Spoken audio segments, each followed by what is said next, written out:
Olá, meu querido irmão, minha querida irmã, boa noite. Nós estamos aqui mais uma vez para refletirmos um pouco sobre a Palavra de Deus. Nós estamos essa semana refletindo, sobre a Igreja, sobre os fundamentos da Igreja. E nessa tarde Deus colocou uma palavra que tem um viés profético no meu coração, que eu gostaria de compartilhar com você. Deus está sacudindo o mundo. E não é só pelo coronavírus. Hoje eu tive acesso a várias notícias, de várias coisas que estão acontecendo que a mídia não tem colocado, porque todas as atenções estão sobre o coronavírus no mundo.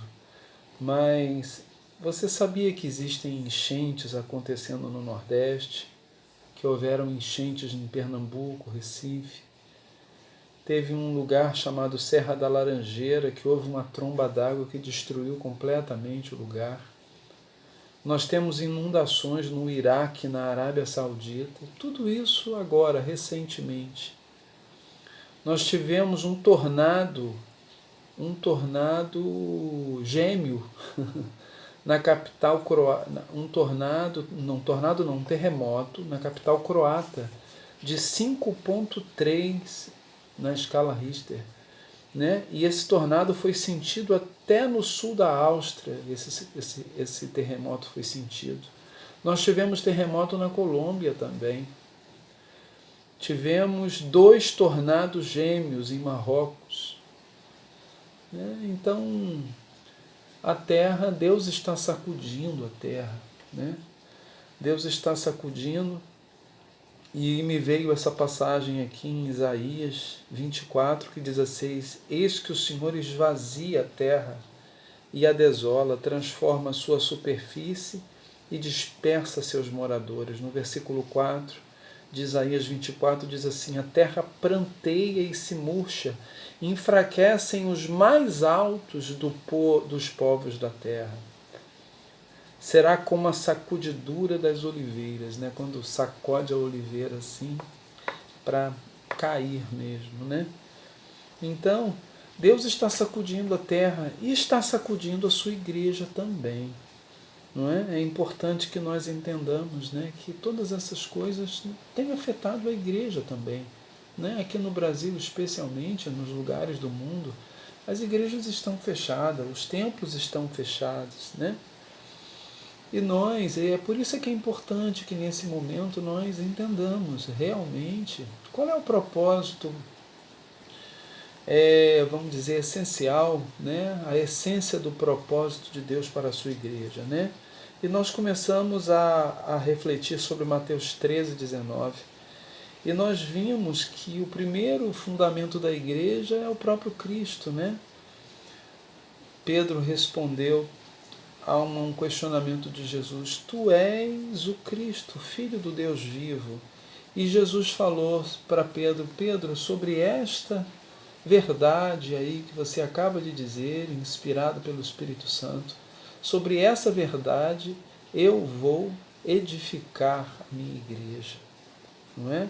Então a igreja, ela é cristocêntrica, ela tem Cristo como centro. Ela tem essa verdade, toda a Bíblia aponta para essa verdade, não é? E essa verdade que Cristo, ele é o Filho do Deus vivo, essa verdade, de que Deus, no seu plano eterno, trouxe Jesus ao mundo, fincou a cruz no centro da história, para que todo aquele que nele crê não pereça, mas tenha vida eterna, não é? João 3, 14, 15, 16. Então, esse é o primeiro fundamento da igreja. O segundo fundamento é que Jesus falou para Pedro assim: Pedro, você é uma pedra dessa construção. Você é uma pedra.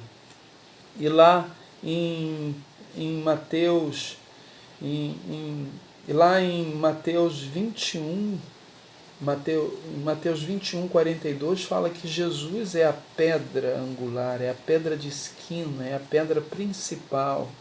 Né? Em 1 Pedro 2,5 vai falar que nós somos pedras vivas dessa construção, que Jesus é a pedra que foi rejeitada, é a pedra principal, e que nós somos pedras vivas, casa espiritual para oferecer sacrifícios agradáveis a Deus.